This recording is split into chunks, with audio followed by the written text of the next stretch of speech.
Buenos días, Javier. Buenos días. ¿Cómo estás? Pues muy a gusto. Estoy en una ciudad maravillosa, a pesar de todo lo que está pasando. Y es una primavera súper y estoy con un peligroso cinéfilo, así que estoy muy bien. Peligroso. Sí, todo cinéfilo es muy peligroso. Yo mi primera pregunta, porque llevas toda la vida trabajando en la radio, en el séptimo vicio como 2 décadas, 20 años, que se dice así, pero son muchas horas de radio. Supongo que no tendrás un contador de entrevistas, pero supongo que habrás hecho muchísimas. Sí. ¿Qué debe tener una buena entrevista? Criterio, o sea, una entrevista tiene que ser elegida, no impuesta, ¿no? Eh, Independencia, conocimiento y después, cuando empieza, olvidarte de todo lo que te he dicho.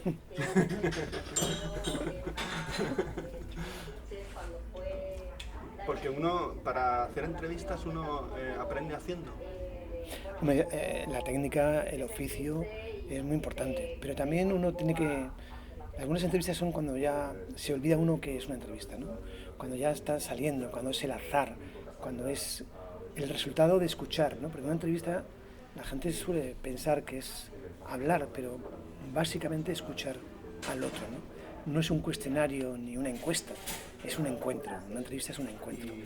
Y, y en las primeras diríamos que estás como cuando conduces recién sacado el carnet de conducir, que estás tenso, los brazos se te agarrotan, pero cuando ya te empiezas a soltar es cuando ya conduces bien, ¿no? Y en esto pasa igual.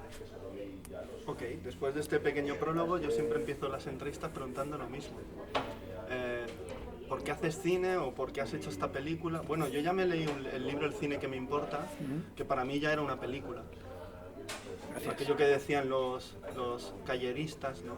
Truffaut, Romer, Chabrol y compañía, que escribir sobre cine y escribir bien sobre cine es ya hacer cine. Y leer sobre Y cine leer también. sobre cine.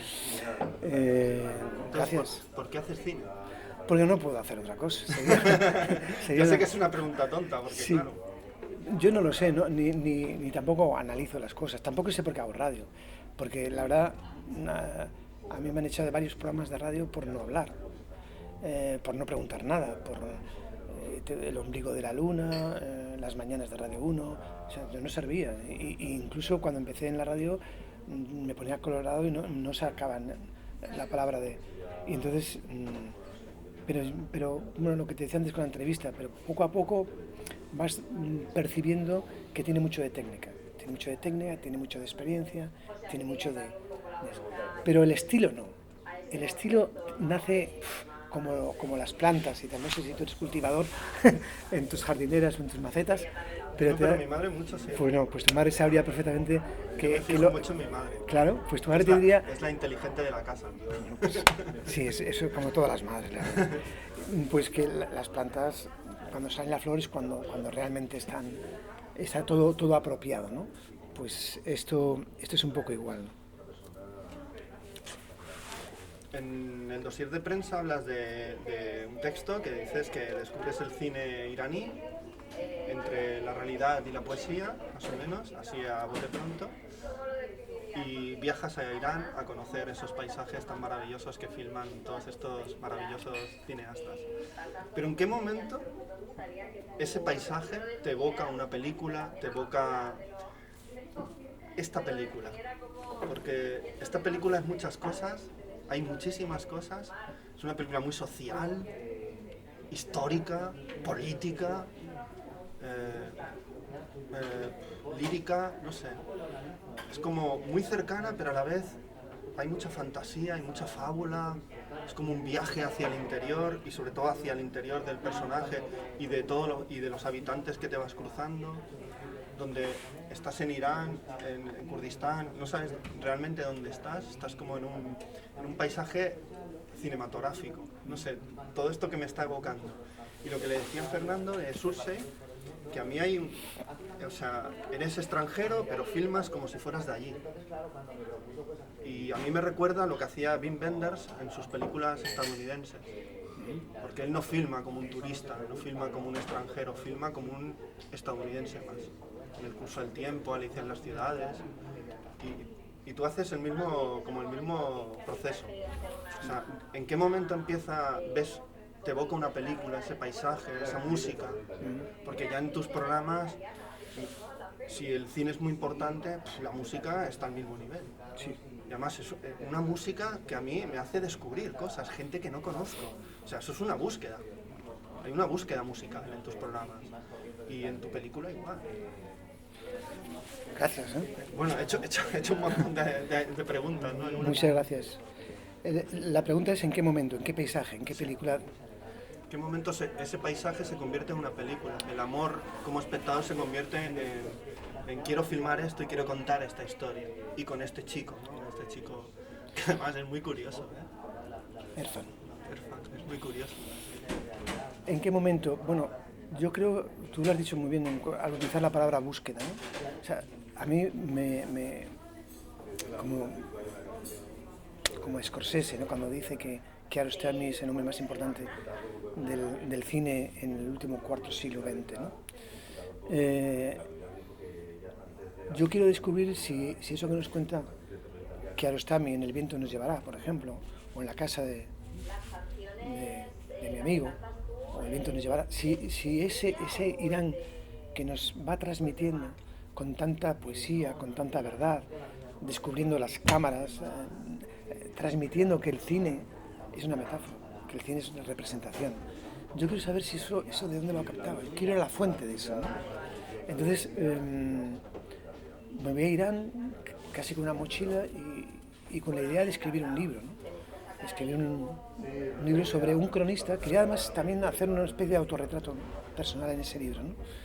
Y estaba pactado con una editorial. Entonces, bueno, quería primero saber eso que te he dicho, pero a través de lo que es mi oficio de Radio 3, a través de la búsqueda de canciones antiguas iraníes por los pueblos de Irán. Eso era mi punto de partida, ¿no? Bueno, en cuanto salí de Teherán y me meto en el desierto, ya me di cuenta que la librera se me caía al suelo. O sea, esto hay que filmarlo, por favor, darle al botón de grabación. Y entonces, bueno, pues yo llevaba una cámara pequeñita y hice los primeros trabajos de imagen, de foto con ella. Pero no, yo tenía que volverte. Pero aquello me valió para mucho, porque, bueno, ya le dije al libro, a la editorial que no iba a hacer el libro. Pero ahora va a salir un libro, ¿no? Sí, ha salido. Sí. Como un diario de rodaje, ¿no? Bueno, yo soy un torpe periodista y yo no puedo hacer un diario de eso. O sea, ya ha salido, ya a ver si te lo puedo enviar. Se llama Un blues para Teherán, apuntes, sí, porque son apuntes, ¿no? Pero no es un diario, porque es que... Entonces, ¿cuándo? ¿En qué momento? Ya te digo, quería saber si es verdad la fuente y si existía ese país, ¿no? Y ese país que para mí era marrón y verde, ¿no? Era marrón del Kurdistán, de esas tierras de terrones de adobe y todo eso, y de los arrozales verdes que ya una tarde en el arrozal. Y la sorpresa es que aquello que vas pensando luego existe. Y tenía razón Kiarostami. ¿Para qué va a hablar de política directa Kiarostami si tienen todo el mundo a sus pies, todo un país que habla por sí mismo, ¿no? ¿Para qué quieres a un teórico político de política internacional si tienes a Asghar, el pescador? Entonces, bueno, creo que podría hacer un Blues para Teherán 2 con lo que he rechazado en el montaje, porque hay tantos temas que no salen en la película pero claro, si los llego a meter, no hubiera sido una película, no hubiera sido otra cosa. Hablando de la música de la película, ese momento maravilloso en el coche que él va cantando, el fan está cantando una canción que, como he buscado un poco, es como una canción prerrevolucionaria de la época del Shah de Persia, que cuando llegan los ayatollahs, ellos perdieron un montón de libertades. Y ya empezar una película así, ya estás aquí, ¿eh? Y te voy a contar esto, ¿eh? O sea, ya es una idea muy, muy personal, ¿eh? Sí, es como el título del libro, del cine que me importa, ¿no? El cine que me importa, ¿no? Bueno, ¿tú recuerdas cómo comienza? Bueno, no quería destriparlo, hay muchos spoilers, pero bueno. El arranque es para decirle a los espectadores que yo no vengo aquí en blanco. Claro. que vengo de donde vengo, ¿no? Y es un agradecimiento a todo ese cine que a mí me ha llegado hasta aquí. Pero la utilización de esa canción es justamente decir, yo no soy iraní, ¿no? Y yo no voy a rodar como los iraníes. O sea, los iraníes ruedan así, pero yo voy a rodar con otras influencias, con mi cultura, con mi tal, y no quiero engañar, ¿no? Y por eso la canción me sirve muy mucho para hacer un stop, ¿no? De hecho, acabas cantando con el señor este, porque el tono, el estribillo se repite mucho, ¿no? Sí, claro. Sí, Todo sí. esto, y además es un momento parece una peli de Panahi, ¿no? La última, Taxi Teherán, ¿no? Es un poco, o aquella peli de Kiarostami, del coche, ¿no? También. El sabor de las tres. El sabor de las tres. Es que el coche en Teherán, cuando un día vayas a Teherán te vas a dar cuenta que... Es un espacio de libertad, casi. Es un espacio de libertad, es un espacio que te regalan muchas veces. Si tú vas... Teherán es una ciudad muy extensa y que solamente se puede mover que por M40, ¿no? M30, que hay cinturones de autopista todo el rato sobre la ciudad. Entonces, las distancias de los taxis de un sitio a otro son larguísimas. Puedes estar 2 horas en un taxi. Y puedes estar 2 horas en un taxi y llegar al destino y sacar dinero y ver que tienes un billete muy grande y que el señor no tiene cambio y te regala el trayecto. Porque la gasolina no es barato, la tiran, pero no se dan cuenta que te regalan su tiempo de trabajo, ¿no? Es como si pides un café y no tienes suelto aquí y te le regala el café la chiquita del mostrador, ¿no? Entonces el coche en la vida iraní es fundamental. Jafar Panahi lo hace en su penúltima película, aquella que va buscando la mentira y la verdad al mundo rural iraní. Lo tienes en Taxi, como tú has dicho, lo tienes también en El sabor de las cerezas. Sí, es un guiño. Es un guiño, lo que pasa que es un poco diferente. Sí. Y el momento que empiezas a rodar la película, ¿cómo te planteas la forma? Porque Juan López es el director de foto, pero llegas al paisaje y dices, ¿dónde voy a colocar la cámara? Porque claro, es un paisaje que te abruma, te traspasa, ¿no? De pura belleza. Entonces, ¿dónde colocas el tiro? Porque es difícil. Muy bien. Y sobre todo también, bueno, esta es otra pregunta, primero esta. Todo en la radio, incluso en los libros, ¿no? Yo los libros siempre, a mí me gusta mucho el diálogo, ¿sabes? O sea, todo se establece el diálogo. O sea, y yo puedo tener el guión, incluso el esquema de rodaje, ir allí con todo el esquema, pero abrimos reunión, ¿no? ¿Y tú dónde empezarías? Y yo no sé qué tal. Y hay un diálogo. Muchas veces, casi siempre, la decisión es tuya, personal, del director, pero escuchas a todo el mundo. Pero a veces la que prima no es la que yo tenía pensado en un principio, sino la que Juan López o incluso Erfan te puede decir, oye, y ese contrapicado en vez de no sé qué, o de repente el azar, ¿no? Tú de repente te estás desplazando en barco hasta la casa de Asghar, le dices a Juan, abre cámara aquí, que me gusta mucho la toma de los nenúfares en el este, y te aparece un travelling donde no lo había sospechado, ¿no? Y ese travelling, algunos dicen que es una de las joyas de la película. Bueno, pues muchas veces es al azar, otras veces lo tienes muy fijado desde el principio, ¿no? Bueno, el estilo de la película, cámara fija, plano fijo, y las cosas que pasen delante, eso es el espíritu estético de la película. Pero muchas veces se cambia, como el diálogo del vendedor de patatas, ¿no? O sea, es producto todo del diálogo. Y las personas que intervienen en la película se buscan, aparecen, es el azar, hay una idea preconcebida de lo que necesitas. El pescador es maravilloso lo que cuenta, los señores que están tocados en esa casucha y pasa el otro con la hoz. O sea, todos esos momentos son como brillantes. Por ejemplo, el momento de la peluquería, hostia, es que me recuerda al León enamorado, un corto que hizo Fernando Trueba hace un montón de años, como de una conversación que están como en un bar, Óscar Ladoire y Antonio Resines, y cuentan la fábula del León enamorado. Y ahí, hostia, están contando lo que es vivir en Irán, lo difícil que es hacer arte, lo difícil que es ser moderno en un país que vive en la Edad Media y en una puta conversación que no es nada, pero lo es todo.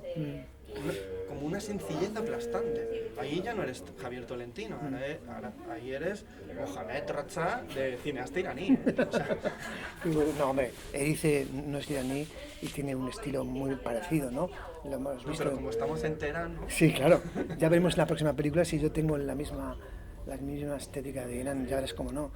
Pero quiero decir que no es patrimonio del cine iraní o de un blues para Teherán, que no solo están, diríamos, las referencias iraníes, que son muy importantes, pero también hay una referencia de Elias Suleiman en el personaje de Erfan, por ejemplo, o hay una referencia divina, ¿no? Claro, o hay una referencia de Erice en la forma de trabajar con las personas que se tienen que convertir en personajes, ¿no? Sí. Ese es un trabajo totalmente del cine de ficción, ¿no?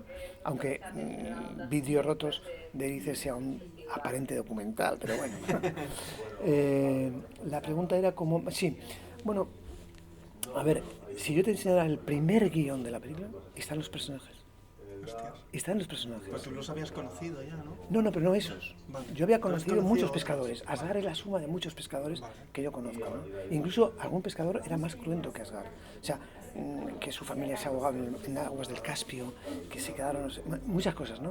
Pero Asghar, que no sabe leer ni escribir, cita a los poetas. Que no es político, se atreve a decir, los americanos esto, el Shah, que se fue, no venga ahora aquí pidiéndonos tal. O sea, es el discurso político que no haría nunca un catedrático de historia internacional. ¿Entiendes? Lo hace el conocimiento del pueblo que ha vivido, que tiene un legado histórico, que es el que yo buscaba, ¿no? Eso está en el guión, ¿sabes? El guión de que lo que pasa que luego había que buscarlos a los personajes, ¿no? Y Luis Miñarro flipó cuando veía porque él no estuvo en el rodaje en Irán, que traíamos el material de acuerdo al guión. No me lo puedo creer, Javier, tú eres un mago o algo así, ¿no? Yo no, es que estaba bien pensada. La película estaba bien pensada. Bueno, yo creo que había reflexionado mucho sobre esto y los personajes. Y luego, sí, una vez, lo que no estaba pensado para nada es la figura de Erfan. Eso no estaba en el guión. Erfan no estaba en el guión. No tenía muy claro cómo iba a ser el hilo narrativo, pero claro, Erfan iba a ser mi ayudante de dirección, el local.